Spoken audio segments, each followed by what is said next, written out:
ಅಂದಿನ ಸ್ಥಿತಿಗತಿ ಇಂದಿನ ಸ್ಥಿತಿಗತಿ ಸಿನಿಮಾ ರಂಗ ಬಹಳ ಅದ್ಭುತವಾಗಿ ವಿಶ್ಲೇಷಣೆ ಮಾಡಿದ್ರು. ಅವರೆಲ್ಲ ಅದ್ಭುತವಾಗಿ ತೆರೆ ಮೇಲೆ ನಟರಾಗಿ ಮತ್ತೆ ನಾಯಕ ನಟರಾಗಿ ಇರ್ಬೇಕಾದ್ರೆ ನಾವು ಚಿಕ್ಕ ಮಕ್ಕಳು ತುಂಬಾ ಸಂತೋಷದಿಂದ ನಾವು ವೀಕ್ಷಿಸ್ತಿದ್ವಿ. ತುಂಬಾ ಬಹಳ ಎತ್ತರದಲ್ಲಿ ನೋಡ್ತಾ ಇದ್ವಿ ಆ ಒಂದು ನಟ. ಯಾಕೆಂದ್ರೆ ನಮ್ಗೆ ಅವತ್ತಿನ ಕಾಲದಲ್ಲಿ ಸಿನಿಮಾ ಅಂದ್ರೆ ಏನೋ ಒಂದು ನಕ್ಷತ್ರದ ಹಾಗೆ ಕಾಣಿಸ್ತಾ ಇತ್ತು.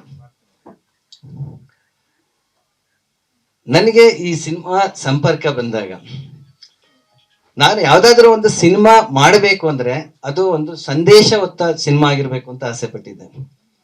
ಅದರಂತೆ ಈ ಸಿನಿಮಾದಲ್ಲಿ ನಾನು ಒಂದು ಸಮಾಜ ಸುಧಾರಣೆಯ ನಾಯಕನ ಪಾತ್ರದಲ್ಲಿ ಕಾಣಿಸ್ಕೊಂಡು ಏನು ಒಂದು ನಮ್ಮ ಸಂಸ್ಕೃತಿ ನಮ್ಮ ಸಮಾಜಕ್ಕೆ ತೊಡಕಾಗಿದೆಯೋ, ಇವತ್ತಿನ ಹೆಣ್ಣು ಮಕ್ಕಳ ದಯನೀಯ ಸ್ಥಿತಿ ಮತ್ತೆ ಧೂಮಪಾನ ಮದ್ಯಪಾನಕ್ಕೆ ಅವರು ಒಳಗಾಗಿರೋದು, ಇದರೆಲ್ಲರ ವಿರುದ್ಧ ಒಂದು ಸಮಾಜಕ್ಕೆ ಒಂದು ಸಂದೇಶನ ನೀಡಬೇಕು ಅನ್ನೋ ದೃಷ್ಟಿನಲ್ಲಿ ನಾವು ಈ ಸಿನಿಮಾನ ಮಾಡಿದ್ವಿ. ಮತ್ತೆ ನಮ್ಗೆ ಅಶೋಕ್ ಸರ್ ನಾವು ಕೇಳ್ಕೊಂಡಾಗ ತುಂಬ ಹೃದಯದಿಂದ ಹೊಸಬ್ರು ಸಿನಿಮಾ ಮಾಡಿದ್ದೀರಾ, ಬಹಳ ಖುಷಿ ಆಗ್ತಿ ಅಂತೇಳಿ ತುಂಬಾ ಸರಳತೆಯಿಂದ ಕೊಂಡು ನಮ್ಮ ಮನವಿಗೆ ಹೋಗೊಟ್ಟು ಬಂದ್ರು. ನಿಜಕ್ಕೂ ಅವರನ್ನ ಎತ್ತರಕ್ಕೆ ಏರ್ಸಿರೋದು ಅವರ ಸರಳತೆನೆ. ಕಲೆನಲ್ಲಿ ಎಷ್ಟೋ ಇರ್ಬೋದು, ನಾವು ಅಹಂಕಾರ ಇಲ್ದಾನೆ ಸರಳತೆ ತೋರಿದಾಗ ಜನರ ಪ್ರೀತಿ ವಿಶ್ವಾಸಕ್ಕೆ ಒಳಗಾಗ್ತೀವಿ. ಹಾಗೆ ಈ ಸಿನಿಮಾ ನಾನು ಇಷ್ಟು ದಿನ ಥಿಯೇಟರ್ ಇರುತ್ತೆ ಅನ್ಕೊಂಡಿರಲ್ಲ, ಬಟ್ ಸಂದೇಶ ಇರುವಂತ ಚಲನಚಿತ್ರ ಆದ್ರಿಂದ ಯಾವ ರೀತಿ ಆಗುತ್ತೋ 1 ವೀಕ್ ರನ್ ಆಗ್ಬೋದೇನೋ ಅಂತ ಅಂತಿದ್ವಿ. ಜನ ಹೇಗ್ ತಗೊಳ್ತಾರೆ ಭಯ ಇತ್ತು. ಯಾಕೆಂದ್ರೆ ಈ ಸಿನಿಮಾದಲ್ಲಿ ಇವತ್ತಿನ ಟ್ರೆಂಡ್ ಏನಿದೆ ಅದನ್ನ ಒಳಗೂಡಿಸ್ಕೊಂಡು ಸಂದೇಶನ ಕೊಡೋದು ಅಂದ್ರೆ ಬಹಳ ಕ್ಲಿಷ್ಟಕರ. ಅಂತ ಸನ್ನಿವೇಶದಲ್ಲಿ ಈ ಸಿನಿಮಾನ ತೆರೆಗೆ ತಂದ್ವಿ. ನಮ್ಗೆ ಒಳ್ಳೆ ರಿವ್ಯೂಸ್ ಬಂದಿದೆ. ವೀಕ್ಷಣೆ ಮಾಡಿದಂತ ಆಡಿಯನ್ಸ್ಗಳು ಎಲ್ಲಾ ವೀಕ್ಷಕರು ನಮ್ಗೆ ತುಂಬಾ ಚೆನ್ನಾಗಿದೆ, ಒಂದು ಸಂದೇಶ ಇದೆ ಈ ಮೂವಿನಲ್ಲಿ ಅನ್ನೋದನ್ನ ತೋರಿಸ್ಕೊಟ್ಟಿದ್ದಾರೆ.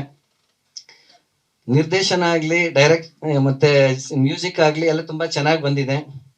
ಈ ಸಿನಿಮಾನ ಹೆಚ್ಚಿನ ಮಟ್ಟದಲ್ಲಿ ಜನರಿಗೆ ತಲುಪಿಸೋದಕ್ಕೆ ಸಹಕಾರ ಮತ್ತು ಪ್ರೋತ್ಸಾಹ ನೀಡಿದ ಮಾಧ್ಯಮ ಮಿತ್ರರಿಗೆ ತುಂಬ ಹೃದಯದ ಧನ್ಯವಾದಗಳು. ಈ ಸಿನಿಮಾ ಇನ್ನೂ ಮುಂದೆ ಹೋಗುತ್ತೋ ಇಲ್ಲೋ ಗೊತ್ತಿಲ್ಲ, ಜನ ಹೇಗ್ ಸ್ವೀಕಾರ ಮಾಡ್ತಾರೆ ಅದ್ರ ಮೇಲೆ ನಿಂತ್ಕೊಳ್ಳುತ್ತೆ. ನಮ್ಮದೊಂದೇ ಸಿನಿಮಾ ಅಲ್ಲ, ಕನ್ನಡ ಚಿತ್ರರಂಗದಲ್ಲಿ ಚೆನ್ನಾಗಿ ಮೂಡಿ ಬಂದಿರುವಂತ ಪ್ರತಿಯೊಂದು ಸಿನಿಮಾನು ಕನ್ನಡ ಜನತೆನೆ ಗೆಲ್ಸ್ಬೇಕಾಗಿದೆ. ಇವತ್ತೇನಾದ್ರು ಚಿತ್ರರಂಗ ಸೋಲ್ತಾ ಇದ್ರೆ ಅಥವಾ ಚಿತ್ರಮಂದಿರಗಳು ನಿಲ್ತಿಲ್ಲ ಅನ್ನೋದಾದ್ರೆ ಅದಕ್ಕೆ ಕಾರಣ ನಮ್ಮ ಕನ್ನಡ ಚಿತ್ರ ಸೋಲ್ಸುವಂತ ನಮ್ಮ ಕನ್ನಡ ಜನತೆನೇ ಆಗಿರ್ತಾರೆ. ಹಾಗಾಗಿ ದಯವಿಟ್ಟು ಪ್ರತಿಯೊಬ್ರು ಇದು ಸಂದೇಶ ಮುಟ್ಲಿ, ಕನ್ನಡ ಜನತೆ ಕನ್ನಡ ಚಿತ್ರಮಂದಿರದಲ್ಲಿ ನೋಡಿ ಕನ್ನಡ ಚಲನಚಿತ್ರವನ್ನ ಗೆಲ್ಸ್ಬೇಕು ಅಂತ ನಾನು ಕೇಳ್ಕೊಳ್ತೀನಿ. ಮತ್ತೆ ನಮ್ಗೆ ಪ್ರೋತ್ಸಾಹ ನೀಡಿದ ಇಲ್ಲಿವರೆಗೂ ಚಲನಚಿತ್ರನ ಥಿಯೇಟರ್ಲಿ ರನ್ ಮಾಡಕ್ಕೆ ಅವಕಾಶ ನೀಡಿದಂತ ಚಿತ್ರದ ಮಾಲೀಕರಿಗೂ ಕೂಡ ಚಲನಚಿತ್ರದ ಮಾಲೀಕರಿಗೂ ಕೂಡ ನಾನು ಧನ್ಯವಾದಗಳು ಹೇಳ್ತೇನೆ. ಹೀಗೆ ನಮ್ಗೆ ನಿಮ್ಮೆಲ್ಲರ ಪ್ರೋತ್ಸಾಹ ಸಹಕಾರ ಸಿಗ್ಲಿ ಅಂತ ಹೇಳ್ತಾ ನಾನೊಂದೆರಡು ಮಾತುಗಳನ್ನ ಮುಗಿಸ್ತೇನೆ. ಧನ್ಯವಾದಗಳು. ಸ್ವಾದಿಷ್ಟತೆಯ ಸ್ವಾದ, ತಾಜಾತನದ ಆಹ್ಲಾದ, ಉತ್ತಮ ಆರೋಗ್ಯ ಮತ್ತು ಹೆಚ್ಚಿನ ರೋಗ ನಿರೋಧಕ ಶಕ್ತಿಯ ವೃದ್ಧಿಗೆ ಈಗ ನಿಮಗೆ ಸಿಗುತ್ತಿದೆ ಉತ್ತಮ ಗುಣಮಟ್ಟದ ಪೌಷ್ಟಿಕಾಂಶ Shri Vaidik millet health mix. ಇದು ಸಿರಿಧಾನ್ಯಗಳ ಸಂಪತ್ತು.